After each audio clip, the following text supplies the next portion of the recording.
எல்லோருக்கும் வணக்கம். நம்ம எவ்ரி சாட்டர்டே சுவாத்தியாய நிகழ்ச்சியில அருள் செல்வி மேடம் இப்படி இருக்கீங்க? உங்க பிக்சர். எஸ், வணக்கம். ஸோ நம்ம சுவாத்தியாய நிகழ்ச்சி எவ்ரி சாட்டர்டே 9 PM நமக்கு நடக்குது. ஸோ அருள் செல்வி மேடம் போன வாரத்துக்கு முன்னாடி வாரம் அவங்க சொன்ன டாபிக் தொடர்ந்து இன்னைக்கும் சொல்ல போறாங்க.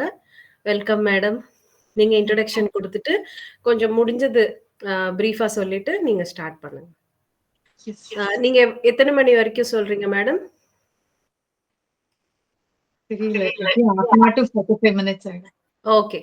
Okay carry on ma'am. பிதாமகர் பத்ரிஜிக்கும் சந்திரகலா மேடம்க்கும் என்னோட நன்றியும் வணக்கத்தையும் தெரிவித்துக் கொள்கிறேன். என் பேர் அருள் செல்வி. நான் சென்னையில இருந்து பேசுறேன். நான் எடுக்கிற புக், நான் இப்ப சொல்ற புக் வந்து ஆழ்மனதின் அற்புத சக்திகள். இதை வந்து நான் இன்னைக்கு 3rd செஷன் போறேன்ப்பா. அவங்க இதை எழுதினது வந்து இது வந்து நம்மளோட மனசுல எவ்வளவு நல்ல எனர்ஜி இருக்கு, நமக்கு வந்து ஆழ் மனசு வந்து எவ்வளவு நல்ல சக்தியா இல்ல ஒரு பெரிய புதையெல்லாம் நமக்குள்ள அது இருக்கு. அதை வச்சு நாம நம்ம வாழ்க்கை எப்படி எல்லாம் மாத்திக்க முடியும்னு சொல்றாங்க. இப்போ நாம வாழக்கூடிய வாழ்க்கை, நம்மளோட பொருளாதாரம், நம்மளோட சோசியல் ஸ்டேட்டஸ் எல்லாமே நம்மளோட ஆழ் மனசு மூலம் தான் நமக்கு வந்து கிடைச்சிருக்கு.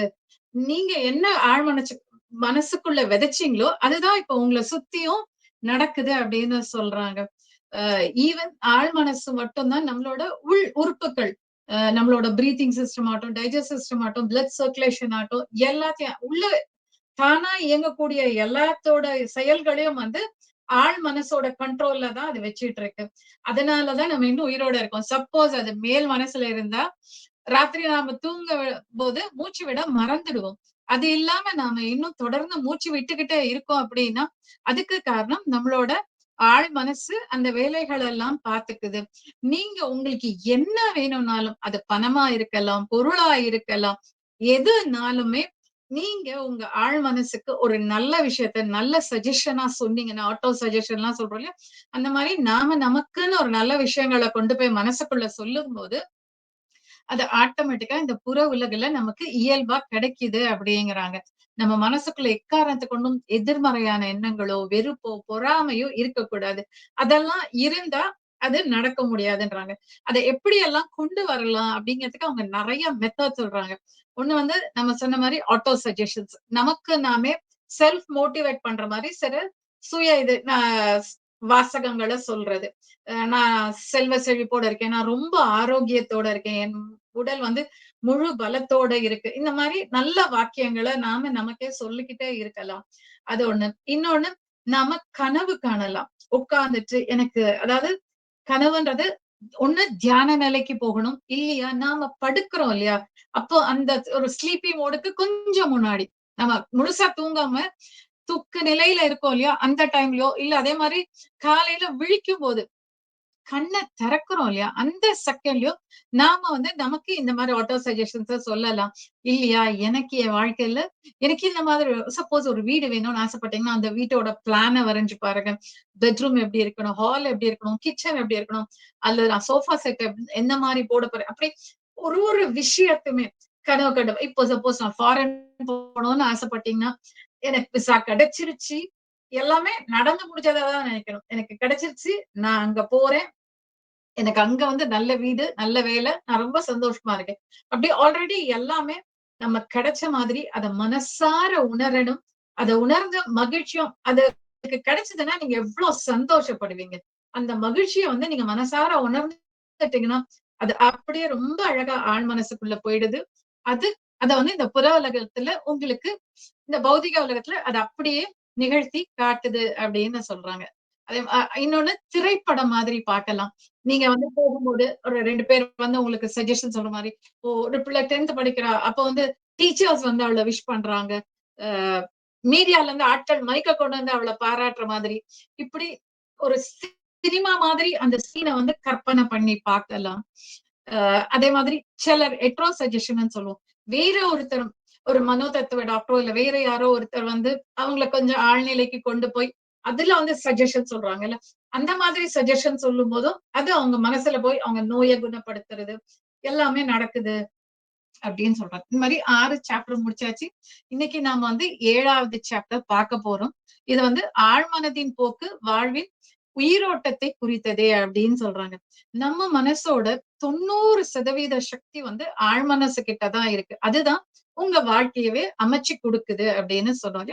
அதுதான் நிஜமாலுமே அதோட சக்தியாலதான் நம்மளோட எல்லாமே பொருளாதார நிலையாகட்டும், இல்ல ஸ்டேட்டஸ் ஆகட்டும், எல்லாமே சுத்தி சூழ்நிலை, மக்கள் நம்மகிட்ட பழகுறது, சமுதாயம் நம்ம கிட்ட எந்த அழகுல இருக்கு, எல்லாமே வந்து நம்ம ஆழ்மனசுல நாம விதைச்ச விதைகளோட பலன்கள் தான் அப்படிங்கிறாங்க. இந்த உடலை உருவாக்கி அதுல இருக்கக்கூடிய இன்றியமையாத செயல்கள் எல்லாம் ஆல்ரெடி நான் சொன்ன மாதிரி உள் உறுப்புகள் எல்லாத்தையும் இயக்கத்தை அது 24 மணி நேரமும் தொடர்ந்து கண்காணிச்சுக்கிட்டே இருக்கு. அது வந்து நமக்கு கண்காணிக்கிறது மட்டும் இல்ல, பாதுகாப்பு வளையமாவும் நமக்கு இருக்கு. அதே டைம் நமக்குள்ள திடீர்னு ஒரு ஆசை வரும், பேரார்வம், ஒரு விஷயத்த ஐயோ இது பண்ணணும் அப்படின்னு ஒரு ஆசை திடீர்னு வருது, இல்ல ஒரு உத்வேகம் டக்குன்னு இது முடிச்சிடலாம் அப்படின்னு தோணுது இல்லையா, அது வாட்டும். இதெல்லாம் கூட இந்த ஆழ்மனசோட சக்தி உள்ள இருந்து நமக்கு நம்மள அறியாம நமக்கு சில விஷயங்களை அது சொல்லி கொடுக்குது. இப்போ ஒரு கதை, நான் ஒரு கதை எழுதணும்னா அந்த கதைக்குரிய கருவை அது வந்து ஆட்டோமேட்டிக்கா சக்குன்னு சொல்லும். இதெல்லாம் கூட ஆழ்மனதோட சக்தி தான் அப்படிங்கிறாங்க. நாம அது வந்து சட்டுன்னு ஒரு உத்வேகத்தை கொடுத்துரும் அப்படிங்கிறாங்க. அதுக்கு எக்ஸாம்பிளா அவங்க என்ன சொல்றாங்கன்னா, 1906ல வந்து சான் பிரான்சிஸ்கோல ஒரு பெரிய நிலநடுக்கம் ஏற்பட்டது. அந்த டைம்ல நிறைய பேர் பாதிக்கப்பட்டாங்க. சோ பக்கத்துல இருந்த ஒரு ஹாஸ்பிட்டல்ல படுத்த படுக்கையா இருந்த நோயாளிகளும் ஊனமுற்றோர்களும் வந்து ஓடி வந்து அங்க இருந்தவருக்கு உதவி இருக்காங்க. அவங்களால என்ன முடியுமோ அந்த உதவி எல்லாம் செஞ்சிருக்காங்க. அவங்களுக்கு அந்த உதவணும்ன்ற உத்வேகம் வந்த உடனே ஆழ் மனசு அவங்களுக்கு ரொம்ப அழகா அதுக்கான சக்திய அவங்களுக்கு கொடுத்திருக்கு. இததான் அவங்க சொல்றாங்க. ஆழ் மனசுக்கு உத்வேகம் நமக்கு தேவைங்கிற உந்து சக்தியா அது இருக்க முடியும் அப்படிங்கிறாங்க. இத வந்து நிறைய எழுத்தாளர்கள், இசைக்கலைஞர்கள், கவிதை, கட்டுரை, கதைகள் எழுதுறாங்கல்ல, இவங்க எல்லாருமே வந்து இந்த சக்தியை வந்து ரொம்ப பயன்படுத்தி இருக்காங்க அப்படிங்கிறாங்க. ராபர்ட் லூயிஸ் ஸ்டீவன்சன் ஒரு ஆத்தர் வந்து அந்த காலத்துல இருந்திருக்காரு. அவர் என்ன சொல்றாரு, எனக்கு தெரியாது, நான் படுக்க போறப்போ நான் என் மனசு கிட்ட சொல்லிட்டு போயிடுவேன், எனக்கு தெரியாது நான் கதை எழுதணும், நீ எனக்கு அந்த கதைக்குரிய கருவோ இல்ல அந்த கதையோட இதையோ நீ எனக்கு சொல்லு அப்படின்னு அவர் சொல்லிட்டு போய் படுத்து தூங்கிடுவாராம். அவருக்கு வந்து கனவுல வந்து பிட்ஸ் அண்ட் பார்ட்ஸா அந்த கதை வந்து விட்டு விட்டா அவருக்கு வருமா, அதெல்லாம் இவர் கோரிலேட் பண்ணி ஒரு கதையா எழுதியிருக்காரு. அவர் என்ன சொல்றாரு, எனக்கு பேங்க்ல பணமே இல்ல அப்படிங்கிறப்பெல்லாம் இந்த கதைகள் தான் எனக்கு நிறைய நேரம் சம்பாதிச்சே கொடுத்துருக்கு அப்படின்னு அவர் சொல்றாரு. இதையேதான் இன்னொருத்தரும் ஒரு அவரும் பெரிய எழுத்தாளர், அதே சமயம் நகைச்சுவையாளர். அவர் பேர் வந்து மார்க் ட்வைன். அவரும் என்ன சொல்றாருன்னா, நான்லாம் கஷ்டப்பட்டு உழைச்சதே இல்ல, எப்படி சம்பாதிக்கணும்ன்றத நான் கத்துக்கிட்டேன், என் மனசு கிட்ட இருந்து கத்துக்கிட்டேன்.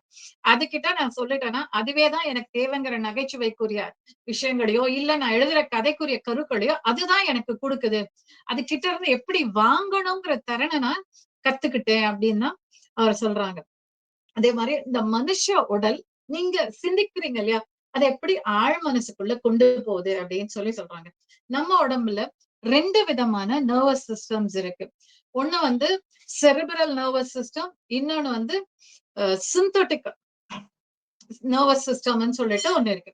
இது என்ன பண்ணும், இந்த செரிபிரல் நர்வஸ் சிஸ்டம்ன்றது நம்ம ஸ்பைனல் கார்டையும் மூளை, பெருமூளைன்னு சொல்றோம் இல்லையா, அவுட்டர் பிரெயின், அதோட தான் கனெக்ட் பண்ணிட்டு இருக்கும்.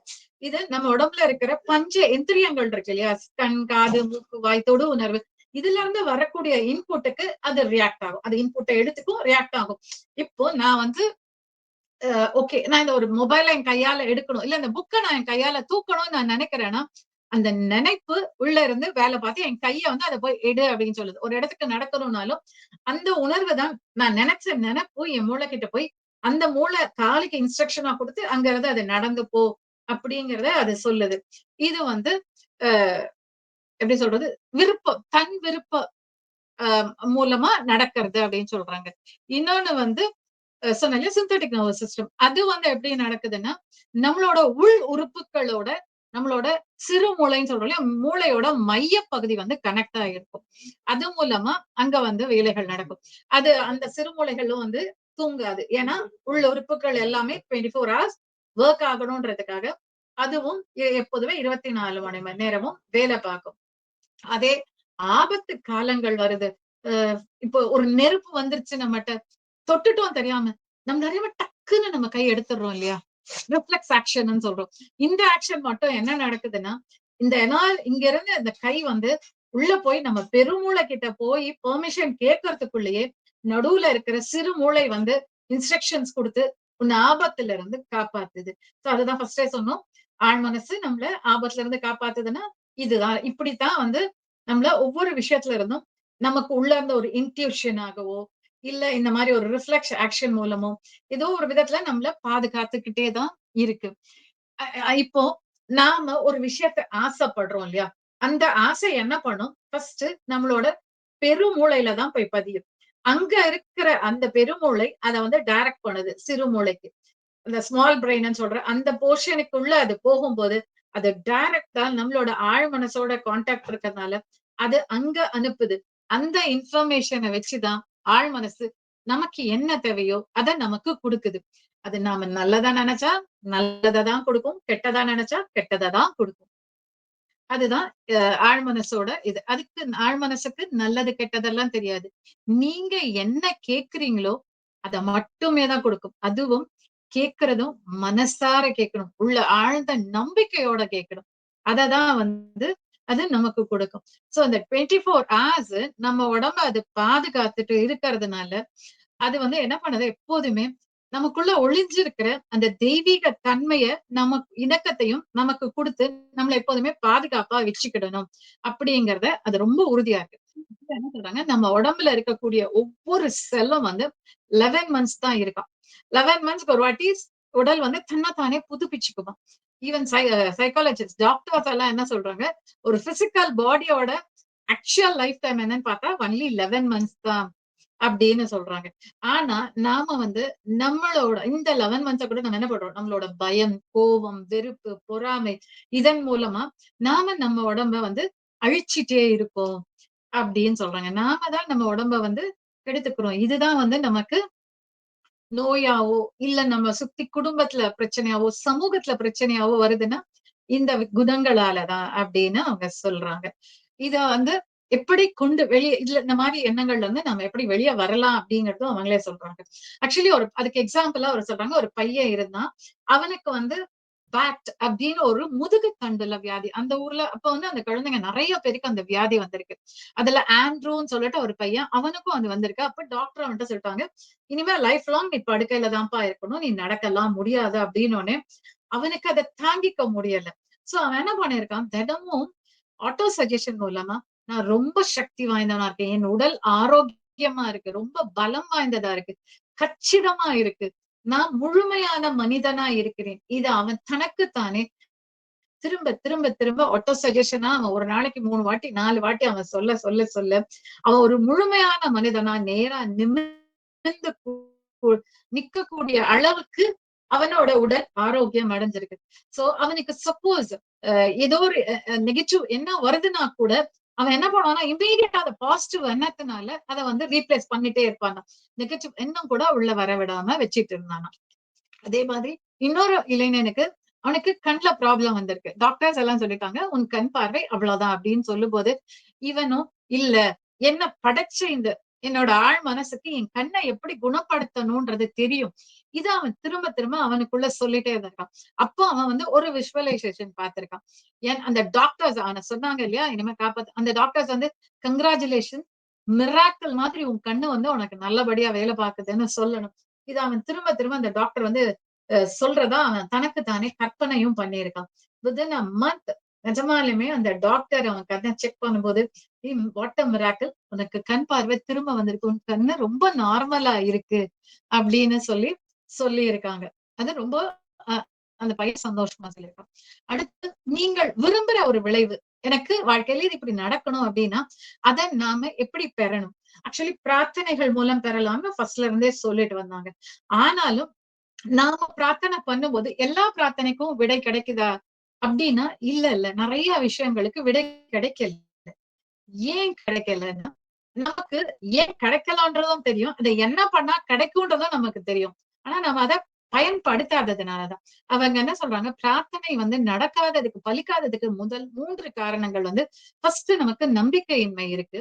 அடுத்தது வந்து அத வந்து ரொம்ப ஃபோர்ஸ்ஃபுல்லா கேட்கிறோம். இது எனக்கு குடுத்தே ஆகணும்னு சொல்லிட்டு. ஆழ் மனச வந்து நீங்க கட்டுப்படுத்தவே முடியாது. இத செய்யின்னு நீங்க வந்து அத கண்டிஷன்லாம் பண்ணவே முடியாது. மேல் மனசுக்கு மட்டும் தான் கண்டிஷன்ஸ் எல்லாம். ஆழ் மனசு ரிலாக்ஸ்டா அது வந்து உணர்வு பூர்வமா தான் அது கிட்ட சொல்ல முடியும். அத ஃபோர்ஸ் எல்லாம் பண்ண முடியாது. 3வது இந்த ஆழ் மனசு எப்படி வேலை பாக்குது? அந்த ப்ராசஸிங் வந்து நமக்கு கரெக்ட்டா தெரியல. அது தெரிஞ்சா கூட நம்ம ஆழ் மனசு திரும்ப பழையபடி நம்ம பிரார்த்தனைய அத நிறைவேற்ற அளவுக்கு அத கொண்டு வந்துர முடியும் அப்படின்னு சொல்றாங்க. இது நல்ல விஷயத்துக்கும் நடக்கும், கெட்ட விஷயத்துக்கும் நடக்கும். இதையும் அவங்க அப்படிதான் சொல்றாங்க.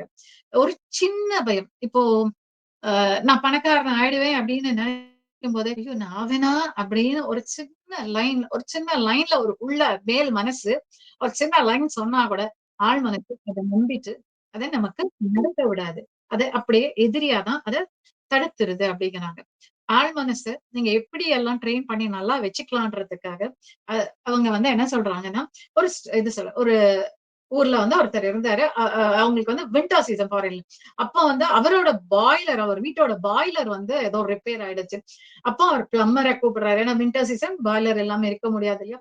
சோ கூப்பிடும்போது, அவர் வந்து செக் பண்ணிட்டு ஒரு 1/2 அன் ஹவர்ல அத முடிச்சுட்டாரு. அதுல ஏதோ ஒரு சின்ன பார்ட் தான் போயிருந்தது. அத அவரால சரி பண்ணி குடுத்துட்டாரு. ஆனா $200 வந்து சார்ஜ் பண்ணாராம். அப்போ அந்த ஓனருக்கு வந்து ரொம்ப கோவம். அது எப்படி நீ ஒரு 1/2 மணி நேரம் கூட வேல பார்க்கல. ஒரு சின்ன வேல தானே. அதுக்கு எப்படி நீ வந்து $200 சார்ஜ் பண்ணலாம்? அப்போ அந்த சொன்னாராம், ₹2 தான் $2 தான் வந்து அந்த பாட்டோட பைசா. ஆனா $198 வந்து அதுல என்ன பிரச்சனை இருக்குன்னு நான் கண்டுபிடிச்சேன் இல்லையா? அதுக்கான இதுதான் வந்து கூலி தான் வந்து எனக்கு அந்த டாலர்ஸ் அப்படின்னு சொல்லியிருக்காரு. இதேதான். நம்ம மனச எப்படி நடத்தணும்? எப்படி அத பாத்துக்கணும்ன்ற அந்த விஷய ஞானம் இருந்தா, நாமளும் எல்லாத்துலயுமே சக்சஸ்ஃபுல்லா இருக்க முடியும் அப்படின்னு சொல்றாங்க. இப்போ நாம வந்து ஒரு விஷயத்த வந்து மேனிஃபெஸ்ட் பண்றோம். அப்போ வந்து ஏதோ ஒரு தடை வருது. அ எக்ஸாம்பிள்க்கு நான் ஒரு கார் வாங்க போறேன். அப்ப வந்து, "ஐய்யயோ! அது அவ்ளோ காஸ்ட்லி. எனக்கு இந்த பணத்த நான் எப்படி ரெடி பண்ணுவேன்?" அப்படின்னு ஒரு தடை உங்க மனசு சொல்லுதுன்னா, மேல் மனசு வந்து உங்கள கன்ஃப்யூஸ் பண்ணுதுன்னா, ஓகே. Just leave it. அது அப்படி நான் இத பண்ணுவேன், அத பண்ணுவேன்னு அதுக்கு சமாதானம் சொல்லாதீங்க. அத அப்படியே விட்டுடுங்க. ஆனா, நீங்க என்ன பண்ணுங்க, நான் அந்த கார வாங்கிட்டேன். நான் அது உள்ள ஏறி உட்கார்ந்துட்டேன். நான் அத ஓட்டி பார்க்கிறேன். எல்லாமே நீங்க வந்து கனவு கண்டு, அது அப்படியே ஒரு புது கார் வாங்கி நீங்க அத வாங்குனீங்கன்னா, கஷ்டப்பட்டு வாங்கிட்டீங்க. அப்ப நீங்க அதுல உட்கார்ந்தா எவ்ளோ சந்தோஷத்த ஃபீல் பண்ணுவீங்க. அத வந்து அதுக்கு முன்னாடியே ஃபீல் பண்ணிடுங்க. பண்ணிட்டா அந்த பிரபஞ்சம் அத காருக்கு உங்ககிட்ட பணம் இருக்கு, இல்லலாம் பாக்காது. எந்த விதத்தினாலும் அது உங்ககிட்ட அத கொண்டு வந்து சேர்த்துடும் அப்டிங்கிறாங்க. பிரார்த்தனை வெற்றி பெறதுக்கு 3 வழிகள் சொல்றாங்க. ஃபர்ஸ்ட்டு பிரார்த்தனை நிறைவேறாததுக்கு சொன்னாங்க. இப்ப பிரார்த்தனை வெற்றி பெறதுக்கு. ஃபர்ஸ்ட்டு எனக்கு ஒரு பிரச்சனை இருக்கு. ஆமா இது பிரச்சனை தான். அத அக்செப்ட் பண்ணிக்கோங்க. ஃபர்ஸ்ட்டு பிரச்சனைய அக்செப்ட் பண்ணிக்கோங்க. அடுத்து அத ஆழ்மனசு கிட்ட விட்டுடுங்க. சொல்லிடுங்க. எனக்கு நான் ரொம்ப நம்புறேன். நீ எனக்கு அத செஞ்சுடுவ. ரொம்ப நம்பிக்கையோட அத விட்டுடுங்க. 3வது இப்ப நான் சொன்ன மாரி, அத வந்து உணர்ச்சி பூர்வமா அத உணர்ந்து பாருங்க. இந்த கார நான் வாங்கிட்டேன். அவ்வளவுதான். நான் வாங்கி முடிச்சுட்டேன் அப்படின்னு நீங்க வந்து ஃபீல் பண்ணிட்டீங்கனாலே, அது அந்த ஆழ்மனசு உணர்ந்துச்சுன்னா, உங்களுக்கு அந்த பொருள் கட்டாயம் உங்க கையில வந்து சேரும். எப்போதுமே ஒரு வேலைய வந்து நான் நான் இது நடக்கும்னு நம்புறேன். குணமாயிட்டா நல்லா இருக்கும். இந்த மாதிரிலாம் சொல்லாதீங்க. இதுல எல்லாத்துலயுமே வந்து சந்தேகங்கள் இருக்கு. அந்த சந்தேகம் வந்து ஒரு துளி இருந்தா கூட ஆழ் மனசு அத நமக்கு நிறைவேத்தி குடுக்காது. அ இதுக்கு நான் ஒரு சின்ன கதை சொல்லலாம்னு நெனைக்கிறேன். நம்ம வந்து திரௌபதி கதை எல்லாருக்குமே தெரியும். திரௌபதி வந்து அவள வந்து சபைக்கு இழுத்துட்டு வரும்போது ஃபர்ஸ்ட் அவ தன் கை கொண்டு தன்னோட ஆடைகள் எல்லாம் பிடிப்பா. அதுக்கப்புறமா அங்க சபைக்கு வந்ததுக்கு அப்புறம் ஒவ்வொருத்தர்கிட்டயும் அங்க இருக்கிற எல்லா உறவினர்கள் கிட்டயும் பீஷ்மராகட்டும், விதுரராகட்டும் எல்லார்கிட்டயும் ஒவ்வொருத்தர்கிட்டயும் நியாயம் கேட்பா. ஆனா எல்லாருமே பதிலே சொல்லாம தலை குனிஞ்சிடுவாங்க. தன் புருஷன்மாரெல்லாம் கட்டுப்பட்டு நிக்கும்போது அவளால ஒண்ணுமே பண்ண முடியாது. அவ்வளவுதான் தன் நிலைமை. எல்லாரோடையும் சண்டை போட்டு பாப்பா. எல்லாம் பண்ணுவா. முடியல அப்படிங்கிறப்போ, அவ அப்படி டோட்டல் சரண்டர்னஸ். கிருஷ்ணா காப்பாத்து. அவ நம்புனா. கிருஷ்ணன் வருவான், காப்பாத்துவான்னு அவ எப்படி நம்பினாலோ, அந்த நம்பிக்கை அவள காப்பாத்துச்சு. அதேதான் இங்கேயும். நீங்க உங்க ஆழ் மனச நம்புங்க. அந்த நம்பிக்கைன்றத வந்து வார்த்தைகளா இல்லாம உணர்வு பூர்வமா, எஸ் எனக்கு இது கிடைச்சிருச்சு. என் ஆழ் மனசு அது எனக்கு குடுத்துருச்சு. என் உடலையே படைச்ச ஆழ் மனசுக்கு என் உடம்புல இருக்கிற நோய குணப்படுத்த முடியும். அவ்வளவுதான் நான் ஆரோக்கியமா இருக்கேன். அந்த நம்பிக்கைய வந்து உள்ள வச்சுக்கோங்க. அது அப்படி உணர்வு பூர்வமா வச்சுக்கிட்டீங்கன்னா, அது 100% வந்து நடக்குது அப்படிங்கிறாங்க. அதே மாரி சம்டைம்ஸ் நம்ம வந்து பிரார்த்தனைகள் வந்து ஏன் எதிர்மறையாவும் நடக்குது அப்படின்றதுக்கு சொல்றாங்க. அதுக்கு எமிலி அப்படின்னு சொல்லிட்டு ஒரு ஆத்தர், அதாவது சைக்காட்ரிஸ்ட். அவர் என்ன சொல்றாருன்னா, உங்களுக்கு ஆசையும், கற்பனையும் போட்டி போட்டுட்டு வருதுன்னா, ஆசை வந்து நம்ம உள்ள கொண்டு போறதுக்காக வச்சுட்டு இருக்கோம். கற்பனை வந்து மேல இருக்கிற மனசு, இத முடியுமா? இது செய்யுமா? அப்படிலாம் கேட்குது இல்லையா? அந்த ஒரு கற்பனையும் 2மே வருதுன்னா, கற்பனை தான் ஜெயிக்குது அப்படிங்கிறாங்க. இததான் அவர் என்ன சொல்றாருன்னா, தலைகீழ் முயற்சி விதி அப்படின்னு சொல்றாங்க. அதுக்கு உதாரணமா என்ன சொல்றாங்க, ஒரு 20 அடி பெரிய பலகை இருக்கு. நீங்க தரையில இருக்கும்போது அந்த பலகையில நடங்கன்னா, ரொம்ப ஈஸியா நீங்க நடந்து அந்த பலகை மேல ஏறி நடந்து அந்த பக்கம் போயிடுவீங்க. அதே பலகைய ஒரு 10 அடி செவுத்துக்கு மேல 2 செவுர இணைக்கிற மாதிரி மேல வச்சுட்டு, அது மேல ஏறி நடனா, உங்களுக்கு அந்த பக்கம் நடந்து போகணும்ன்ற ஆசையும் இருக்கும். அதே டைம் சிலர் வந்து நான் நடந்துருவேன்னு நம்பிக்கையா நடந்துட்டாங்கன்னா நடந்துரலாம். அதே இது நான் விழுந்துட்டா அப்படின்னு ஒரு சின்ன எண்ணம் வருது இல்லையா? கற்பனை. ஐயய்யோ! நான் விழுந்துட்டா அடிபட்டுரும்ல. அப்படி அவ்வளோதான். உடனே நம்ம விழதான் செய்வோம் அப்படிங்கிறாங்க. அந்த கற்பனை தான் ஜெயிக்கும். உன் ஆசை நீ கிராஸ் பண்ணணும்னு நீ ஆசைப்பட்டா கூட, நீ விழுந்துருவனோன்னு அந்த பயந்த அந்த கற்பனை தான் உனக்கு ஜெயிக்குது அப்படின்னு சொல்றாங்க. அதனால எப்போதுமே நேர்மறையான எண்ணங்களோடயே இருங்க. எத செஞ்சாலுமே நேர்மறை எண்ணங்களோட செய்ங்க. எப்போதுமே அந்த எதிர்மறை எண்ணங்கள வந்து மனசுக்குள்ள வரவே விடாதீங்க அப்படின்னு சொல்றாங்க. சில இது அவங்க என்ன சொல்றாங்கன்னா, எனக்கு வந்து நான் நெனச்சேன். ஆனா நடக்குமான்னு தெரியல. நான் நெனச்சா மட்டும் நீங்கலாம் சொல்றீங்க நெனச்சா நடக்குது. நான் என்ன நெனச்சாலும் எனக்கு அதெல்லாம் நடக்கவே நடக்காது. எனக்கு குணமாகுமான்னு தெரியல. இந்த மாரி நெகட்டிவ் சென்டென்ஸ் எல்லாம் இருக்கு இல்லையா? தயவு செஞ்சு அதெல்லாம் சொல்லாதீங்க. நீங்க அத நெகட்டிவா யோசிக்கும்போது, உங்களுக்கு அது நெகட்டிவான பலன்கள மட்டும் தான் குடுக்கும். சோ உங்க ஆழ் மனசு அத அப்படியே ஏத்துக்கிட்டா, நீங்க அததான் விரும்புறீங்க அப்படின்னு அத நம்பிரும். அதனால உங்களுக்கு அததான் குடுக்கும். இதுவும் வந்து பிரார்த்தனை பலிக்காம போறதுக்கு ஒரு காரணம் அப்படிங்கிறாங்க. அதே மாரி இல்ல, இல்ல. நான் வந்து ரொம்ப இனிமே விகரஸா பூஜை பண்ண போறேன். எனக்கு அது வந்து உடனே ஆழ் மனசு எனக்கு குடுத்துரும். அப்படின்னு சொல்லிட்டு பிரார்த்தனையெல்லாம் ரொம்ப விகரஸா பண்றது. முழங்கால்ல 10 மணி நேரம்லாம் முட்டி போட்டுட்டு நின்னுட்டெல்லாம் அதெல்லாம் பண்ணாதீங்க. பிகாஸ் இங்கேயும் அததான் சொல்றாங்க. உங்க ஆழ் மனச நீங்க அடிபணியெல்லாம் வைக்க முடியாது. அதுகிட்ட தட்டி குடுத்து ராஜா தங்கம்ன்னு சொல்லி ரொம்ப அமைதியா அத வந்து அ அதுக்கு நம்ம ஆசைய சொல்லிட்டோம்னா, அது வந்து செய்யும்.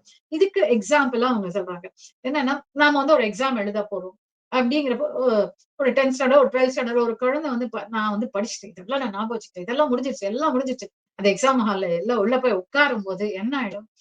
அந்த ஃபோர்ஸ் நான் அப்ப படிச்சுட்டேன். நான் ஞாபகம் வச்சுக்கணும்னு அந்த அந்த எண்ணம் அத ரொம்ப ஓவரா அது பண்ண இதனால, அது எக்ஸாம் ஹால்ல கொஸ்டின் பேப்பர பார்த்த உடனே சம்டைம்ஸ் பிளாக் அவுட் ஆயிடுறாங்க. நெறைய குழந்தைகள் இந்த பிரச்சனையில இருக்காங்க. எதுவுமே ஞாபகத்துக்கு வராது. அவங்க என்ன பிரயத்தனம் பண்ணாலும் ஞாபகம் வராது. ஆனா ஒன்ஸ் அந்த கொஸ்டின் ஆன்ஸர் ஷீட்ட கையில குடுத்துட்டாங்க. வெளிய காலடி வைக்கும்போது பார்த்தீங்கன்னா, கட கட கட கடன்னு அத்தனை கொஸ்டின்ஸ்க்கும் ஆன்ஸர்ஸ் ஞாபகம் வரும். அதுக்கு ரீசன் நாம அந்த மனச போட்டு பிரஷர் பண்ணதில்ல. அது வந்து செய்ய மாட்டேன்னு செயல்பட முடியாம ஸ்டன் ஆயி அப்படியே மாட்டிக்கிட்டு நிக்குது அப்படிங்கிறாங்க. சோ இத வந்து எப்படி வந்து ஈஸியா கொண்டு வரலாம்? அந்த குழந்தைங்க என்ன மாரி பண்ணா ஈஸியா வரலாம்? ஏற்கனவே சொன்ன மாரி தான். காலையில எழும்புறது அந்த கண்ண திறக்காம அப்படியே படுக்கையில இருக்கும்போது, அந்த டைம்லயோ, இல்ல ராத்திரி தூங்குறதுக்கு படுத்துடுறோம் இல்லையா? படுத்த கொஞ்ச நேரத்துல, ஆழ்ந்த தூக்கத்துக்கு போகறதுக்கு முன்னாடி, நீங்க வந்து, "இல்ல நான் நல்லா படிச்சுட்டேன். நான் படிச்ச எல்லாமே எனக்கு ஞாபகம் இருக்கும். நான் ரொம்ப அழகா பரீட்சை எழுதிருவேன். நான் நல்ல மதிப்பெண்களோட என்னோட மார்க் ஷீட் எனக்கு கையில கிடைக்குது." இப்படியெல்லாம் அந்த குழந்தை தனக்கு தானே சொல்லிக்கிச்சுன்னா, ரொம்ப நீங்க ஆசைப்பட்ட அந்த விருப்பத்த அது அழகா நிறைவேத்தி குடுக்குது ஆழ் மனசு. உங்களுக்கு மகிழ்ச்சியையும், அது சந்தோஷத்தையும் வந்து நீங்க என்ன கேட்கிறீங்களோ அத குடுக்கும் அப்படின்னு சொல்றாங்க. அதுக்கும் இன்னொரு எக்ஸாம்பிள் சொல்றாங்க. சாரா அப்படின்னு சொல்லிட்டு ஒரு பொண்ணு. அவங்க வந்து ஒருத்தர செகண்ட் மேரேஜ் பண்றாங்க. 2ஆம் தாரமா கல்யாணம் பண்ணி போறாங்க. அப்போ அவர் இறந்து போகும்போது அவங்களோட சொத்தெல்லாம் அவர் 2வது மனைவி பேர்ல எழுதி வச்சுட்டு செத்து போயிடுறாரு. ஆனா முதல் தாரத்து பிள்ளைகள் எல்லாம் அந்த சொத்து மேல கேஸ் போடுறாங்க. சோ இந்த அம்மாவால எ வ அந்த பணத்த எடுத்து அனுபவிக்க முடியாம ரொம்ப தத்தளிக்கிறாங்க. இவங்களுக்கு என்னன்னா, அந்த பிள்ளைகளோட காம்ப்ரமைஸ் போறதுக்கு ஷி இஸ் ரெடி. ஆனா அந்த பசங்க யாருமே அவங்களோட காம்ப்ரமைஸ் போறதுக்கு ரெடியா இல்ல. சோ அவங்க வந்து என்ன சொன்னாங்க, நான் இத நான் பிரபஞ்சத்தோட கையில ஒப்படைக்கிறேன். இத சரியான முறையில நீ நடத்தி குடு. அப்படின்னு அந்த அம்மா திரும்ப திரும்ப தனக்குள்ள சொல்லும்போது, ஒரு நாள் காலையில அவங்களோட வக்கீலு, அந்த பசங்க எல்லாம் காம்ப்ரமைஸ்க்கு வந்திருக்காங்க. நாம இன்னைக்கு மீட்டிங் வச்சுக்கிடலாம் அப்படின்னு சொல்லி காலையிலேயே சொல்லிருக்காங்க. இது ரொம்ப சந்தோஷமா இருக்கு அப்படின்னு சொல்றாங்க. அந்த மாரி நாம நம்ம ஆழ் மனச எப்படி ட்ரெயின் பண்றோம் அப்படிங்கறதுல தான் எல்லாமே இருக்கு. அதே மாரி ஆழ் மனதோட சக்திகளை கொண்டு சொத்துக்களை குவிப்பது. நமக்கு வரக்கூடிய சொத்துக்கள் எல்லாம் எப்படி சேர்த்துக்கலாம், நிறைய சேர்த்துக்க முடியும், சந்தோஷமா வாழ முடியும் அப்படிங்கிறாங்க.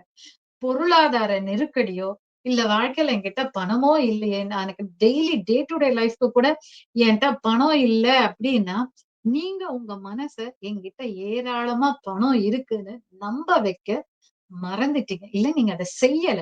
அதனாலதான் நீங்க வந்து பொருளாதார நெருக்கடியோ, இல்ல பணம் இல்ல அப்படிங்கிற ஒரு விஷயத்தையோ மாட்டிக்கிறீங்க அப்படிங்கிறாங்க. சிலர்லாம் வந்து நெறைய மணிக்கணக்கா வேலை பார்த்து சம்பாதிப்பாங்க.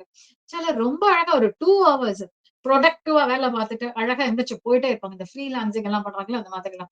ஆனா அவங்கள விட இவங்க அதிகமா கூட சம்பாதிப்பாங்க. சோ கஷ்டப்பட்டு சம்பாதிச்சாதான் பணம்னு இல்ல. நீங்க செய்யற வேலைய ரொம்ப சந்தோஷமா, விருப்பத்தோட செய்யுங்க. அது ஆட்டோமேட்டிக்கா உங்களுக்கு தேவைங்கிற பணத்த கொண்டு வந்து உங்களுக்கு குடுத்துடும் அப்படின்னு சொல்றாங்க. அதுக்கு அவர் வந்து இதுக்கும் ஒரு ஸ்டோரி சொல்றாரு. லாஸ் ஏஞ்சல்ஸ்ல வந்து அவருக்கு வந்து ஒரு அதிகாரியா தெரியுமா? அந்த அதிகாரி 6 இலக்கத்துல சம்பளம் வாங்கிட்டு இருந்திருக்காரு. நல்ல பொசிஷன்ல இருந்திருக்காரு. ஆனா அவருக்கு வந்து உல்லாச பயணம். கடல்ல வந்து குறைஞ்சது ஒரு 9 மாசத்துக்கு வேர்ல்டு ஃபுல்லா சுத்திட்டு வரணும்னு ரொம்ப ஆசை. அப்ப என்ன பண்ணணும்னு யோசிச்சுட்டு அவர் வந்து இந்த ஆட்டோ சஜஷன் இது பண்ணி திரும்ப திரும்ப சொல்லி அவர் வந்து என்ன சொல்லியிருக்காரு, என்ன விட இதுல தகுதியிலயும் இதுலயும் ஜாஸ்தியா இருக்கிற நெறைய பேரு நான் ஒரு பிசினஸ ஸ்டார்ட் பண்ணி அவங்கள பார்க்க வச்சுட்டு, அதுல வர்ற வருமானத்துல நான் இந்த உலகத்த சந்தோஷமா சுத்த போறேன். அப்படின்னு சொல்லி ஆத்தர் கிட்ட சொல்லியிருக்காரு. எனக்கு இந்த ஆழ் மனச எப்படி வேலை வாங்கணும்னு தெரிஞ்சிருச்சு. அத வேலை வாங்குனது மூலம் நான் இன்னைக்கு என்னோட ஆசைய நிறைவேத்திக்கிறேன். ஆனா என்ன விட புத்திசாலிகளா இருக்கிற அவங்களுக்கு அந்த ஆழ் மனச எப்படி வேலை வாங்கணும்னு தெரியல அப்படின்னு சொல்றாங்க. ஒருத்தர் வந்து நான் ரொம்ப லட்சாதிபதியா இருக்கேன். நான் லட்சாதிபதியா இருக்கேன்னு சொல்லிட்டே இருந்தா, அவங்க வந்து செல்வந்தரா ஆக முடியாது. அவங்க அந்த செல்வ செழிப்ப வந்து உணரணும். மனசார உணரணும். நான் நல்லா இருக்கேன். எனக்கு எல்லாமே இருக்கு. என்ன சுத்தி எல்லாமே இருக்கு. ஒரு நன்றி உணர்வோட கூட இருக்கலாம். அத அவ்ளோ ஃபீல் பண்ணும்போது, ஆட்டோமேட்டிக்கா நீங்க என்ன நினைச்சீங்களோ, அது உங்களுக்கு கிடைக்குது. அந்த மாரி நினைக்கிறப்போ, நமக்குள்ள எந்த விதமான தீய எண்ணங்களோ, பயங்களோ அதெல்லாம் வராத மாரி பார்த்துக்கோங்க. அந்த மாரி எண்ணங்களே இல்லாத மாரி பார்த்துக்கிட்டீங்கன்னா, ரொம்ப சீக்கிரம் நம்ம ஆசைப்படுறது நமக்கு கிடைக்குது அப்படின்னு சொல்றாங்க. உங்களுக்கு செல்வமும், வெற்றியும் வேணும்னா, தனமும் இத வந்து நம்ம ஸ்விட்ச் வேர்ட்ஸ்ன்னு சொல்றோம். செல்வம், வெற்றி 2டே வார்த்தை தான். அ மத்ததெல்லாம் சென்டென்ஸா இருந்ததுல்ல. நான் ஆரோக்கியமாக இருக்கிறேன். என்னிடம் செல்வம் சேர்கிறது. அப்படிலாம் இல்லாம ஜஸ்ட் 2 வேர்ட்ஸ். இத வந்து ஸ்விட்ச் வேர்ட்ஸ்ன்னு சொல்லுவாங்க. அந்த 2டே வார்த்தை தான். செல்வம், வெற்றி, செல்வம், வெற்றி. அத வந்து 5 நிமிஷத்துக்கு. ஒரு நாளைக்கு 3, 4 தடவ ரொம்ப அமைதியா உட்கார்ந்து ரிலாக்ஸ்ட் மூட்ல இத நீங்க ரிப்பீட்டா சொல்லுங்க. அதோட பலன நீங்க சொன்ன இந்த வார்த்தைகளோட பலன ஆழ் மனசு உங்களுக்கு கண்ணு முன்னாடி கொண்டு வந்து நிறுத்திரும் அப்படின்னு சொல்றாங்க. இது வந்து ரொம்ப சிம்பிளான ஒரு வழி அப்படின்னு அவங்க சொல்றாங்க. நெறைய பேரு நான் செல்வந்தன், வளம் மிக்கவன்னு சொல்றாங்க. ஆனாலும் நான் கஷ்டப்பட்டுக்கிட்டே இருக்கேனே அப்படின்னு அவங்க சொல்றாங்க. அதுக்கும் அதுதான். ஒரு சின்ன பயம். நான் செல்வந்தன் ஆயிட்டேன், செல்வந்தன் ஆயிட்டேன்னு நான் சொல்லிட்டே இருக்கேன். அப்படியே மனசுக்குள்ள எனக்கு தான் எங்கேயும் பிசினஸும் சரியா நடக்க மாட்டேங்குது. என்கிட்ட பணமே வர மாட்டேங்குது. நான் எப்படி செல்வந்தனா ஆக முடியும்? அது ஒரு சின்ன மெல்லிய கோடு தான். பயம். இந்த பயம் வந்து உங்க ஆழ் மனசுக்குள்ள உங்களோட ஆசைய அந்த எமோஷன கொண்டு போணும். எமோஷன் தானே உள்ள போகணும். இந்த பய உணர்வு உங்களோட அந்த சந்தோஷமான எமோஷன உள்ள கொண்டு போகாம, அந்த பயம்ன்ற உணர்வ தான் உள்ள கொண்டு போகுது. ஆழ் மனசுக்குள்ள கொண்டு போகுது. சோ ஆழ் மனசு அந்த பயத்த ஏத்துக்கிட்டு, உங்களுக்கு தோல்விக்கான விஷயங்களா தான் குடுக்குது அப்படின்னு சொல்றாங்க. அதே மாரி ராத்திரியும் பகலும் வந்து இப்போ அந்த ஆட்டோ சஜஷன் இந்த பயம் வருது இல்லையா? அந்த பயத்த ஏன்னா மூளை வந்து பயத்த ஐ மீன் வெளி மனசு அந்த பயத்த குடுக்குது இல்லையா? சோ அத வந்து காம்ப்ரமைஸ் பண்ணிடணும். அத காம்ப்ரமைஸ் பண்ற மாரி சில ஸ்டேட்மெண்ட்ட வேணா நம்ம சொல்லலாம் அப்படிங்கிறாங்க. எப்படி சொல்றது? இரவும் பகலும் நான் செய்ற எல்லா வேலைகளிலும் நான் விருத்தி அடைகிறேன். இத வந்து மூளை வந்து பயப்படாது இல்லையா? இல்ல நான் எங்க சம்பாதிக்கிறேன்னு சொல்ல. நான் விருத்தி அடைஞ்சுட்டே இருக்கேன். ஓகே ஆமா கரெக்ட். நான் வந்து செய்ற எல்லா வேலையிலும் கொஞ்சம் கொஞ்சமா நான் நல்ல பொசிஷனுக்கு வந்துட முடியும். அப்படிங்கிறத வந்து அது உணர ஆரம்பிச்சிடும். சோ அப்ப வந்து அ மேல் மனசும், ஆழ் மனசுக்கு தப்பான எந்த ஒரு எமோஷன்ஸையும் உள்ள அனுப்பாது. அது அப்படியே அது ஏத்துக்கும். அதே மாரி வியாபாரத்துல கஷ்டப்படுற ஒருத்தர் வந்து, ஐயோ! நான் கஷ்டப்படுறேன்னு யோசிக்காம, என் வியாபாரம் நாளுக்கு நாள் பலப்படுகிறது, பெருகுகிறது அப்படின்னு சொல்லும் போதும், அவங்க வந்து வியாபாரத்துல இருந்து ரொம்ப நல்ல முன்னேற்றத்த காண முடியுது, பார்க்க முடியுது அப்படின்னு சொல்றாங்க. அதே மாரி எப்போதுமே வந்து எழுதப்படாத ஐ மீன் காசோலை இருக்கு இல்லையா? செக் யாருக்கு என்ன ஏது அமௌண்ட் எல்லாம் எழுதாத எந்த செக்லயுமே கையெழுத்து போடாதீங்க. அது வந்து நெகட்டிவ் எனர்ஜி அப்படின்னு சொல்றாங்க. தினமும் காலையில எழும்பும் போதே நான் வந்து இன்னைக்கு செல்வ செழிப்போட இருக்கேன். நான் ரொம்ப சந்தோஷமா இருக்கேன். இந்த நாள் எனக்கு ரொம்ப நல்ல நாள். இப்படி ஒரு நல்ல எண்ணங்கள பாசிட்டிவ் தாட்ஸ் நீங்க உங்க மனசுக்குள்ள விதைச்சுட்டு எந்திரீங்க. சோ அந்த நாள் முழுக்க நிம்மதியாவும் சந்தோஷமா இருப்பீங்க. ஆனா நான் காலையில சொன்னேன்ல, எனக்கு இன்னும் நடக்கலையே அப்படின்னு சொல்லிட்டு உடனே அன்னைக்கே நடக்கலன்னுலாம் யோசிக்காதீங்க. அது எப்படின்னா, நான் இன்னைக்கு விதைய விதைச்சுட்டேன். செடி வளர்ந்துருச்சான்னு சாயந்திரமே போய் திறந்து பார்த்தா, அங்க எதுவுமே வளர்ந்திருக்க முடியாது இல்லையா? அததான் அவங்க சொல்றாங்க. அதே மாரி, "என்னால முடியுமா?" அப்படி ஒரு கொஸ்டின் உங்களுக்குள்ள வருது அப்படின்னாலே, அந்த "என்னால" அப்படிங்கிற வேர்ட் ஸ்டார்ட் ஆகும்போதே அவங்க என்ன சொல்றாங்க, "என்னால் எல்லாம் முடியும். எனக்கு இந்த பிரபஞ்சம் வளங்களை வழங்குகிறது." இந்த மாரி ஆட்டோ சஜஷன் பாசிட்டிவா அந்த என்னாலன்ற அந்த வேர்டோட கனெக்ட் பண்ணி உடனே வந்து நீங்க சொல்ல ஆரம்பிச்சுடுங்க. அப்போ நாம என்ன பண்றோம்? நமக்குள்ள அப்படி துளிர் விடுற அந்த நெகட்டிவ் எனர்ஜிய கூட அத பாசிட்டிவான வார்த்தைகளால, எண்ணங்களால நாம மாத்திட்டே இருக்கோம். அதுதான். அதே மாரி நமக்கு நெறைய நேரம் பற்றாக்குறை இருக்கு இல்லையா? வாழ்க்கையில.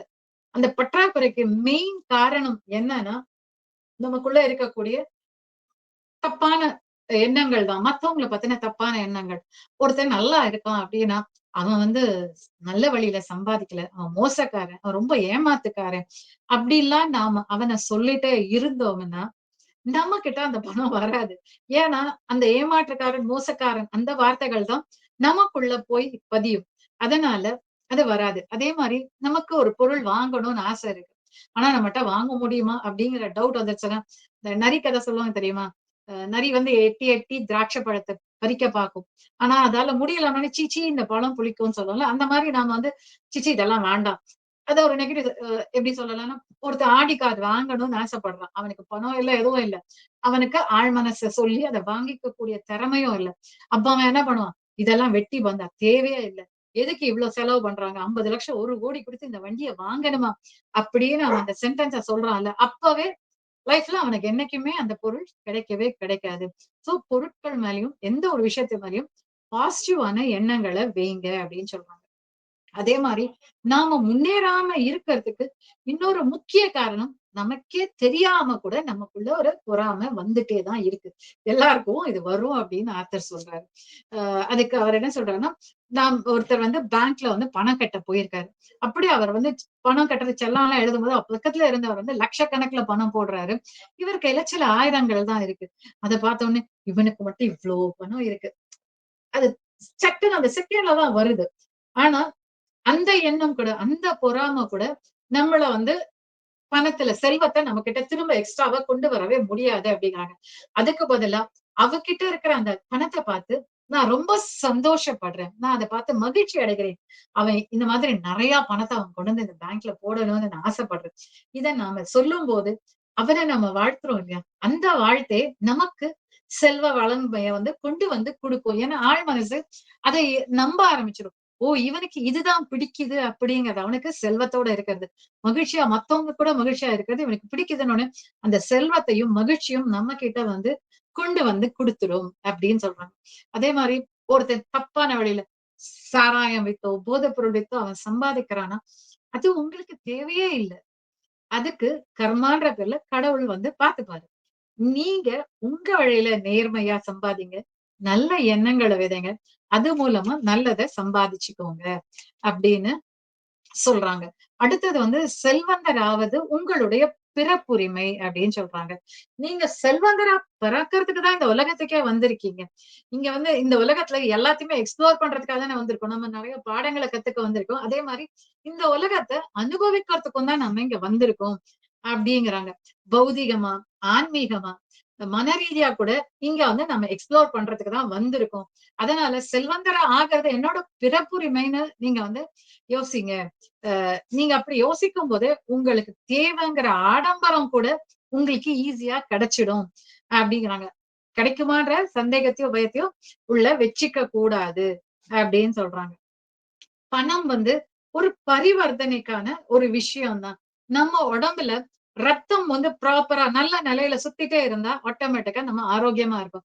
அதே மாதிரி பணம் வந்து நல்லபடியா நம்ம சுத்தி வந்துட்டே இருந்ததுன்னா நாம பொருளாதாரத்துல ஆரோக்கியமா இருக்கிறோம் அப்படின்னு சொல்றாங்க. ஏழ்மை வந்து நோய், பொருளாதார நோயோட அறிகுறி அப்படிங்கிறாங்க. பணம் வந்து பரிவர்த்தனைக்கான ஒரு குறியீடா தான் ஒரு காலத்துல இருந்தது. பணம் வர்றதுக்கு முன்னாடி தங்கத்தை கொடுத்தோ, மிளகு, உப்பு, சிலர் குதிரை, எருமை இது எல்லாத்தையும் கூட வித்து என்கிட்ட இருக்கிறத உங்ககிட்ட கொடுப்பேன். உங்ககிட்ட இருந்த ஒரு பொருள். பண்ட மாற்று முறையில தான் எல்லாரும் வாங்கி இருந்தாங்க. சோ ஒரு எருமையோ, குதிரையோ ஒரு இடத்துல இருந்து இன்னொரு இடத்துக்கு கொண்டு போறதோ, இல்ல ஒரு பொருளை சுமந்துட்டு போறதோ கஷ்டமா இருக்கு அப்படிங்கிறதுக்காக தான் ஃபர்ஸ்ட் நாணயத்தை கண்டுபிடிச்சாங்க. அந்த நாணயங்கள் தான் அப்புறம் அது நோட்டாச்சு. இப்போ வந்து காசோலைகள், செக்கா மாறி போச்சு. சிம்பிளிஃபைடு ஃபார்மா அதெல்லாம் மாறி போச்சு அப்படிங்கிறாங்க. அதே மாதிரி நம்மகிட்ட தகுதி இருக்கு. இருந்துமே எனக்கு பணம் வரவே மாட்டேங்குது அப்படின்னா, நம்ம மனசுல பணத்தை பத்தின தப்பான எண்ணங்கள் இருக்கு. இது வந்து கரை படிஞ்ச பணம். ஐயோ! பணம் நிறைய இருந்தா அது வந்து துன்பத்தை கொடுக்கும். இல்ல பாவத்தை சேர்த்துரும். புத்தி தடுமாறும். இதெல்லாம் வந்து நம்ம சின்ன வயசுல இருந்து சொல்லி கொடுத்தே வளர்க்குறாங்க இல்லையா? நிறைய சமயங்கள் கூட இததான் சொல்லி கொடுக்குது இல்லையா? இந்த எண்ணங்கள் தான் வந்து நம்மகிட்ட பணம் வந்து சேர முடியாமலே இருக்கு அப்படிங்கிறாங்க.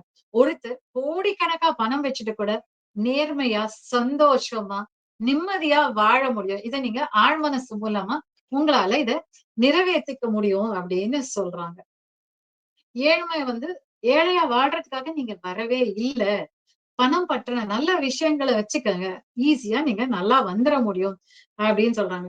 அதுக்கான ஆட்டோ சஜஷன் அவங்க நிறைய சொல்றாங்க. நான் பணத்தை விரும்புகிறேன். நான் அதை புத்திசாலித்தனமாக ஆக்கப்பூர்வமா பயன்படுத்துறேன். பணம் என் வாழ்க்கையில் தொடர்ந்து வந்துகிட்டே இருக்கு. அது என் வாழ்க்கையில அற்புதமான பல நல்ல விஷயங்கள செய்யுது. நான் எவ்வளவு செலவு பண்ணாலும் அந்த பணம் பல வழிகளில் என்னிடம் திரும்பி வருகிறது. நான் இந்த பணத்தை வச்சு ஆக்கப்பூர்வமான செயல்களை எல்லாம் செய்கிறேன். இப்படி நல்ல ஆட்டோ சஜஷன் பணத்தை பத்தின நல்ல விஷயங்களை திரும்ப திரும்ப சொல்லுங்க. இந்த அப்போ இந்த மாதிரி சொல்லும்போது அது ஆட்டோமேட்டிக்கா உங்ககிட்ட வந்து சேர்ந்துரும் அப்படின்னு சொல்றாங்க. ஆக்சுவலி பணம் வந்து 20ஆம் நூற்றாண்டுல வந்து பணத்தை வந்து வெள்ளியில இருந்தது. அதாவது அவங்க என்ன சொல்றாங்க, அவங்க ஊர் பணத்துக்கு கால் டாலர் அதாவது குவார்ட்டர் டாலர்ன்னு சொல்றோம் இல்லையா? அந்த பணத்தை வந்து சில்வர்ல பண்ணியிருந்தாங்க. முதல்ல பண்ணும்போது சில்வர்ல தான். ஏன்னா ராஜா காலங்கள்ல அப்படித்தானே இருந்தது. அந்த பணம் வந்து ஆக்சுவலி அந்த காலனா அந்த குவார்ட்டர் டாலரோட வெள்ளியோட விலை வந்து ரொம்ப ஜாஸ்தியா இருந்தது ஆனா பணம் பண்றதுக்கு. அப்போ அத மெதுவா மாத்தி அத வந்து தாமிரம், மத்த உலோகங்கள் எல்லாம் பண்ண ஆரம்பிச்சாங்க. அப்போ அந்த கால் டாலரோட விலைய விட கூட இந்த அந்த காயின் செய்யறதுக்கான செலவு வந்து ரொம்ப வேல்யூ கம்மியா இருந்துச்சு. ஆனாலும் அந்த பணத்தோட வேல்யூ அதுக்கு அந்த இருக்கதான் அந்த குவார்டர் டாலரோட வேல்யூ அதுக்கு அப்படியே தான் இருந்தது. உலோகங்கள் வந்து மாறுபடலாம். ஆனாலும் அதுல பேசிக்கா இருக்கக்கூடிய மூலக்கூறுகள், அணுக்கள் வந்து ஒண்ணுதானே அப்படிங்கிறாரு. தங்கம் மட்டும் ஏன் ரொம்ப காஸ்ட்லியா இருக்குன்னா, மக்கள் வந்து அத ரொம்ப விரும்புறாங்க. அதனாலதான் வந்து தங்கம் வந்து ரொம்ப காஸ்ட்லியா இருக்கு அப்படின்னு சொல்றாங்க. அதே மாதிரி சிலர் வந்து எனக்கு பதவி உயர்வே கிடைக்கல அப்படின்னு சொல்றாங்க. அதுக்கு காரணம் வந்து நம்மளோட அகங்காரம் தான் அப்படிங்கிறாங்க. எனக்கு ஹையர் அபிஷியல்ஸ் இருக்காங்க இல்லையா? அவங்க வந்து ஏதாவது சொன்னா, இவன் யாரு என்ன சொல்ல? நானும் இவட ஒண்ணாதான் வேலைக்கு சேர்ந்தோம். இவன் என்னை விட மேல போயிட்டான். இவன் எனக்கு இன்ஸ்ட்ரக்ஷன்ஸ் குடுக்குறானே அப்படின்னு சொல்றதும், எனக்கு இந்த அங்கீகாரமே கிடைக்கல. எனக்கு நான் செய்யற வேலைக்கு எனக்கு பணம் கிடைக்கல. இந்த மாதிரி நாம நமக்குள்ள வச்சிருக்கக்கூடிய இந்த நெகட்டிவ் தாட்ஸ் எல்லாம் தான் நமக்கு நம்ம வாழ்க்கையில இல்ல நம்ம பதவிகள்ல வேலை பார்க்கிற இடங்கள்ல முன்னேற்றமே இல்லாம போயிட்டே இருக்கு. எல்லாமே உங்க மனசுல இருந்து வரக்கூடிய எண்ணங்களோட விளைவுகள் தான் அப்படிங்கிறாங்க. அதே மாதிரி அவன் வந்து தவறான வழியில பணம் சம்பாதிக்கிறான் அப்படின்னு நீங்க சொன்னா கூட, அது கூட அந்த முரண்பாடான ஸ்டேட்மெண்ட், அவன் அந்த தவறான அந்த வார்த்தை மட்டும்தான் உங்களுக்குள்ள போக போகுது. அதனால பணம் வந்து உங்களுக்கு அது கிடைக்காம வாழ்க்கையில ஏழ்மையை கொண்டு வந்து சேர்த்துடும் அப்படிங்கிறாங்க. அதே மாதிரி நான் வந்து என் பணத்தை வந்து சேஃப்டியா எல்லாத்தையும் இன்வெஸ்ட் பண்ணணும் அப்படின்னு நினைக்கிறேன். சில முதலீடுகளா போடலாம், பத்திரங்களா வாங்கலாம், இல்ல ஷேர்ல போடலாம் இல்லையா? அப்போ அத ஃபர்ஸ்ட் என்ன சொல்றாங்க, நீங்க வந்து உங்க ஆழ் மனசு கிட்ட ஆட்டோ சஜெஸ்டா சொல்லுங்க. இந்த பிரபஞ்சம், என் மனசு வந்து இந்த முதலீடுகளை எல்லாம் அது பாதுகாக்கிறது.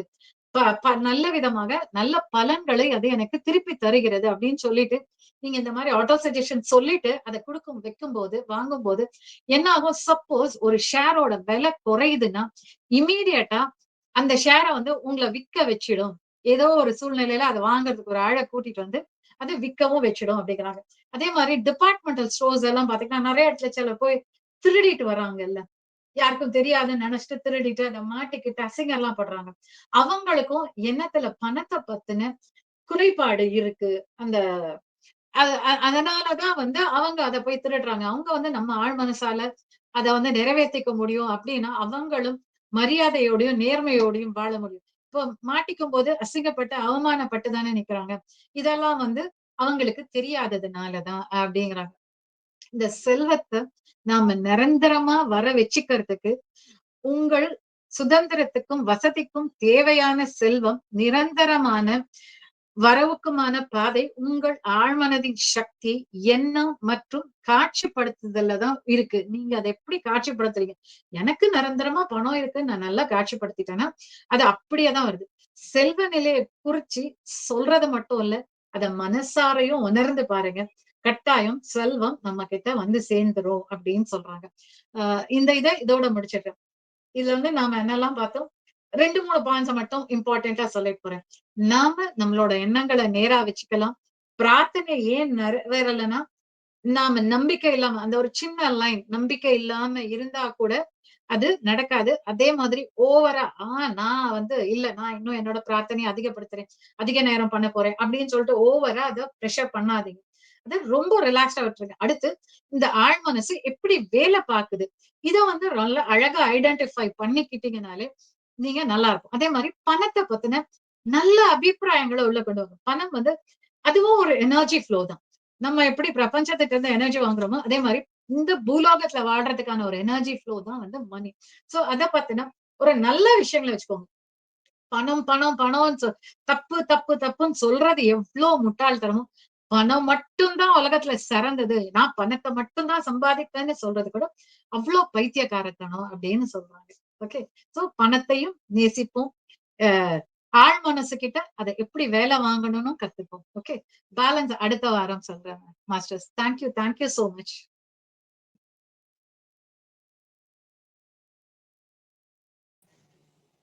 முடிச்சிட்டீங்களா மேம்? முடிஞ்சிருச்சுங்க. 1 செகண்ட் வரும்.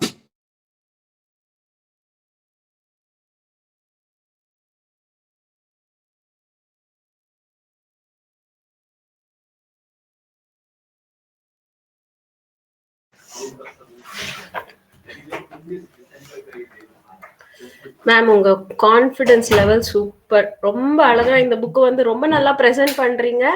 ஒவ்வொரு வாட்டியை விட ஒவ்வொரு வாட்டி இன்னும் உங்க கான்ஃபிடன்ஸ் அண்ட் அந்த பிரசன்டேஷன் ரொம்ப ரொம்ப அழகா இருக்கு. நீங்க கட்டாயமா இந்த புக் பிஎம்சில சொல்லணும். சொல்றேன். பிகாஸ் இந்த ஆமா, இந்த இப்போ வந்து இங்க நம்ம வந்து 4 பேர் 5 பேர் தான் நம்ம இருக்கோம். சோ பிஎம்சில நம்ம சொல்லும்போது இந்த சப்ஜெக்ட் எத்தனை பேருக்கு சேரும், எத்தனை பேரு நன்மை அடைவாங்க, இது வந்து ஒரு எல்லாருக்குமே தேவையான ஒரு சப்ஜெக்ட் இது. சோ எல்லாருக்குமே நமக்கு தெரியும், இது எல்லாமே தெரியும். பட் ஆனா இம்ப்ளிமெண்டேஷன் கிடையாது. நம்மள நாம நம்புறது இல்ல. ஃபர்ஸ்ட் நம்ம வந்து நம்ம வீட்ல எல்லாரையும் நம்புறோம், கணவரை நம்புறோம், ஃப்ரெண்ட நம்புறோம், எல்லாரையும் நம்புறோம். ஆனா அந்த கொஸ்டின் என்ன நான் நம்புறேனா அப்படின்ற கேள்வியில அந்த பெர்சன்டேஜ் அப்படியே லோவா போயிடும். மத்தவங்க எல்லாருமே கேட்கும்போது ஒரு கான்ஃபிடென்ட்டா எஸ், எஸ், எஸ் நான் இவங்கள நம்புறேன். எல்லாமே நம்புறேன்னு வரும். நம்மள நாம நம்புறோமா? அப்படின்னு கேள்வி கேட்கும்போது, எவ்வளோ அளவுக்கு நம்ம நம்புறோம், நம்மள நாம வந்து கொஸ்டின் கேட்கும்போது, அந்த 100%ல இருக்கவே இருக்காது. அப்படியே கொஞ்சம் இறங்கும், ஏறும், இறங்கும், ஏறும். ஒவ்வொரு விஷயத்துல இறங்கி, ஏறி, இறங்கி, ஏறி ஒரு கான்ஃபிடன்ஸ் லெவலே இல்லாம இருக்கும். சோ இங்க ஃபர்ஸ்ட் திங் நம்மள நாம நம்புறது இந்த புக் சொல்லிக் குடுக்குறது. அண்ட் வந்து ஆ பவர்ஸ் நமக்குள்ள கடவுள் எல்லாமே குடுத்திருக்காரு. அத யுட்டிலைஸ் பண்ற அந்த டெக்னிக்ஸ் இதுல சொல்றாங்க. சோ எல்லாருக்குமே வந்து கடவுள் அப்படியே வந்து சும்மா அப்படி தூக்கி இங்க போட்டுறல நம்மள. நம்மள வந்து ஒரு பெர்ஃபெக்ட் ஒரு அவர் வந்து பெர்ஃபெக்ட்டா நம்மள செதுக்கி, இங்க நமக்கு எந்த கஷ்டம் வந்தாலும், எது வந்தாலும் டிபெண்டன்சி இல்லாத அளவுக்கு நம்மள செதுக்கி கடவுள் இங்க அனுப்பிச்சிருக்காரு. ஆனா அது ரியலைசேஷன் கிடையாது. சோ இது எல்லாமே இந்த புக்ல வந்து அழகா நீங்க ரியலைஸ் பண்ணுங்க. நீங்க உங்கள நம்புங்க. உங்க ஆழ் மனசோட பவர் தெரிஞ்சுக்கோங்க. இது எல்லாமே வந்து அழகா சொல்றாங்க. இந்த இந்த விஷயங்கள் எல்லாருக்கும் தெரிஞ்சாலே, ஆல்மோஸ்ட் 90% அவங்களோட ப்ராப்ளம்ஸ் வந்து அவங்களே சால்வ் பண்ணிக்கலாம். அண்ட் வந்து இன்னொரு விஷயம் கர்மா. கர்மாவால யாரும் தப்ப முடியாது. என்னதான் நீங்க ஒரு ஹையஸ்ட் டேலண்டட், ஹையஸ்ட் இன்டெலிஜென்ட் பெர்சன்னாலும், அந்த கர்மா மட்டும் நம்மள அந்த டைம்ல வந்து மங்கல் ஆக்கிடும். அது இருக்கும். அதுல இருந்து யாரும் தப்ப முடியாது. Because karma means you have to repay. நம்ம ரீபே பண்ணாதான் அங்க அது டிசால்வ் ஆகும். நம்ம சொல்றோம், உனக்கு தான் எல்லாம் தெரியுமே, எல்லாருக்குமே நீ ஊர் எல்லாமே வந்து சொல்லுவியே, இப்ப நீ ஏன் இது பண்ணிருக்க? நம்ம கேட்போம் ஒரு கஷ்டம் வந்தப்போ. நம்ம ஏன் அது பண்ணிருக்கோம்னா, அங்க கர்மா கண்ண மறைக்குது. ஏன்னா அந்த டைம்ல வந்து அந்த அந்த நாலேஜ் அங்க யூட்டிலைஸ் ஆகாது. ஏன்னா நீங்க அந்த ரீபே பண்ணாதான் கர்மால விழுந்து அது ரீபே பண்ணாதான் உங்க கர்மா கழியும். சோ அட் டைம்ஸ் ஆஃப் அந்த ஹார்ட் கர்மா எதுவும் ஒர்க் பண்ணாது. அதுவும் இருக்கு. சோ அந்த அந்த டைம்ஸ்ல இவங்களுக்கு ஒர்க் பண்ணலன்னு சொல்லி, இவங்க இவ்வளோலாம் பேசுறாங்க. ஆனா அவங்களே இந்த மாரி ஆயிட்டாங்க. இது சொல்லக்கூடாது. ஏன்னா, நம்ம மனிதர்களா பிறக்கிறதே இந்த கர்மாவுக்காக தான். கர்ம பூமி. கர்மாவ தீர்க்கறதுக்கு தான் இந்த பூமி. So everything is knowledge. அந்த டைம் வரும்போது நம்ம விழுந்து தான் நிக்கணும். அதுலேருந்து யாரும் தப்ப முடியாது. சோ அந்த டைம்ஸ்ல ஒவ்வொருத்தரும் விழறாங்க அப்படின்னும்போது நாலெட்ஜ் இல்லன்னு கிடையாது. அது அவங்களோட விதி. விதிய யாரும் வெல்ல முடியாதுன்னு சொல்லுவாங்கல்ல. அந்த மாரி இட்ஸ் அ கர்மா. யார் எப்படிப்பட்ட மாஸ்டர் ஆனாலும், அவங்களுக்கு ஒரு நோய் வந்து தானே ஆகுது. இப்ப நான் மாஸ்டர். நான் ரொம்ப சிக் ஆயிட்டேன் லாஸ்ட் மந்த். நான் மாஸ்டர்ன்றதால சிக்னஸ் எனக்கு வராம இருக்குமா? பிகாஸ் அந்த கர்மா நான் ரீபே பண்ணணும் இல்லையா? அதனாலதான் மெலிஞ்சிட்டீங்களா? ரொம்ப மெலிஞ்சிருக்கீங்க. ஆமா தெரியுதா வீடியோல? ரொம்ப தெரியுது. இன்னைக்கு நீங்க அந்த தியானம் பத்தி ஒரு இது போட்டிருந்தீங்கல்ல கிளிப்பிங். அதுல பார்க்கும்போது யோசிச்சேன். ரொம்ப மெலிஞ்சிருக்கீங்களே! என்னாச்சுன்னு எஸ். தெரியலையே! உங்கள கேட்கணும்னு நெனச்சேன். ரொம்ப மெலியல. கொஞ்சம் தான். இல்ல, இல்ல. அதுல பார்க்கும்போது ரொம்ப டிஃபரெண்ட்டா இருந்தது. ரொம்ப மெலிஞ்ச மாதிரி இருந்தது. பிகாஸ் அந்த சிக்னஸால தான் நான் வந்து பாடி லாஸ் ஆச்சு. வெயிட் லாஸ் ஆச்சு. எல்லாம் ஆச்சு. பட் இங்க நான் மாஸ்டர் எனக்கு என்ன தெரிஞ்சாலும் ஐ அம் கேரிங் மை செல்ஃப் எல்லாம் இருந்தாலும் I have to repay. So அது எல்லாருக்குமே இருக்கும். இதுல இருந்து யாருமே தப்பிக்க முடியாது. சோ உங்க கான்ஃபிடன்ஸ் சூப்பரா இருக்கு மேம். இந்த சப்ஜெக்ட் எல்லாருக்கும் போய் சேரணும். பிஎம்சில நீங்க லேட் ஆனாலும் யூ டேக் டைம். நீங்க டைம் எடுத்து 2 வீக் நம்ம இங்க முடிச்சுட்டு நான் அதுக்கப்புறம் அது ஷூர், ஷூர், ஷூர். அண்ட் நான் கூட ஒரு புக் வந்து சொல்லணும்னு ரெடி பண்ணிட்டு இருக்கேன். நான் கூட டேட்ஸ் கேட்கணும். நான் கூட 2 வீக்ஸ் டைம்ல தான் டேட்ஸ் கேட்க போறேன். அதுக்கப்புறம் பண்றேன் மெதுவா. நான் பார்த்துட்டு எனக்கு கொஞ்சம் வீட்ல ஒரு சின்ன ஒர்க் இருக்கு. அதெல்லாம் முடிச்சுட்டு நான் டேட் சொல்ல போறேன்.